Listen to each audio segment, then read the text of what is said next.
This week, Honda patented some designs for an inline sports adventure bike which looks pretty damn nice. So in today's video, we'll look over the details and see whether it looks like it'll actually make it into production. But before we get started, if you're new here and you want to see more of the latest motorcycle rumours and news right here on YouTube, then please do remember to hit subscribe. The patent was filed with the European Intellectual Property Office and contains images of both sides and the front and rear of the bike. It looks to be road orientated with road tyres and wheels, but on tall suspension that would make it a crossover sports adventure bike. The engine casings are almost exactly identical to those used on the CB650R and CBR650R, so it's safe to assume that it's the same 650cc inline 4. It's a great little revvy engine which makes a respectable 94 horsepower at 12,000 RPM and enough torque lower down the revs to make it usable around town. I borrowed a CB from Honda a few months ago and thoroughly enjoyed it, especially considering the price point. In my opinion, it's a bit of a bargain. There's a link to the full review in the description of this video in case you haven't seen it. The angular, aggressive bodywork and short, stubby subframe depicted in the patent aren't entirely unfamiliar though. If you were paying attention during EICMA last year, you'll remember that Honda unveiled a sports adventure concept bike, the CB4X, and I believe that it's this bike they're attempting to patent. From the design team of Valerio Aiello, their chief designer in Europe, the concept was designed under the theme of fun 7 days a week. Honda described it as engineered to enhance the contrasting personality of a motorcycle that's born to use every day on urban routes, but with which a rider can have fun on weekends, carving mountain bends or devouring long journeys.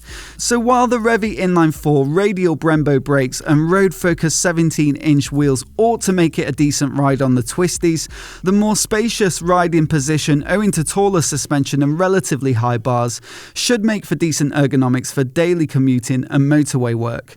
There's even a bit of thought to wind protection with an adjustable screen and the addition of handguards.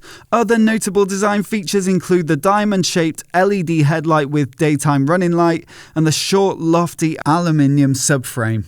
So is the patent an indication that this awesome looking bike will actually go into production, or is it just a case of them protecting the design?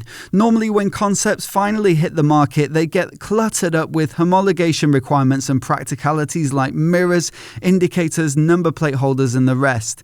Just take the Indian FTR 1200 concept for example and compare it to the FTR when it went on sale, or the BMW R18 concept and the R18 first edition.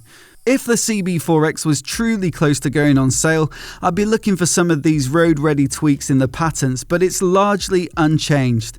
There are some minor differences if you really scrutinise the two pictures, but the patent is still missing indicators, mirrors, a license plate holder, and there's no way in hell that an exhaust that small would pass modern-day emissions requirements. The CB and CBR650 have a pretty substantial unit slung under the bike to house a catalyzer, which is clearly missing from the pictures. It doesn't seem like a massive stretch for Honda to actually produce something like this though. Remember, they sold over 20 million motorcycles in 2019, which is way more than any other manufacturer.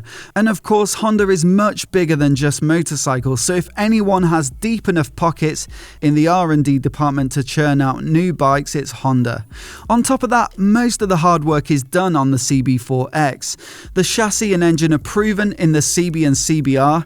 Both of them are cracking bikes and have been reviewed pretty favourably, so it should just be a case of jacking them up and adding the new bodywork. The sports adventure crossover market seems like it could be pretty lucrative too. BMW, for example, have had a lot of success with their inline 4-driven S1000XR. So much so that they've followed up with a twin-cylinder middleweight variant this year in the F900XR. The original concept for the F900, the 900, actually looks very similar to the CB4X. And they've managed to put something into production that isn't far from the original idea, and again it seems to be going down pretty well. It's capable of about 105 horsepower, which would mean that the CB4X wouldn't be far off. Elsewhere there's the Tracer 900, powered by the triple that you get in the MT-09 and XSR 900, and then there's the Kawasaki Versys 1000, which is another inline 4, but there's really nothing as small and nimble as the CB4X, so there could be a unique position in the market for it. Personally, I think it'd complement the existing naked and sports 650s nicely and add a bit more capability on the motorway than either of those models. But you could argue that the CB4X might be a bit too similar to the VFR 800X, which of course uses the V4 engine from the VFR, or the NC 750X. Do you think there's room for another adventure bike like this in Honda's range? Let me know in the comments below.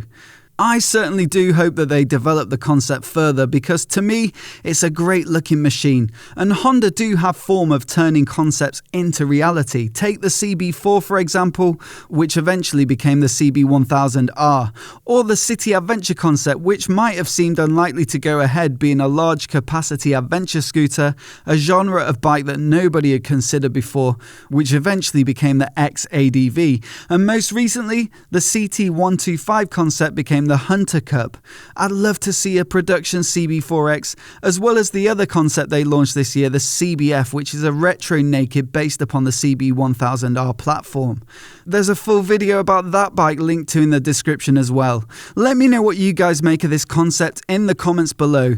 And also, do you actually like the look of these taller sports bikes? Personally, I can't say that I like the looks of the S1000XR. It's too tall to be sporty and too sporty to look like an adventure bike. But the 900 concept and subsequent F900XR started to change my mind a little bit, and this CB4X has me sold.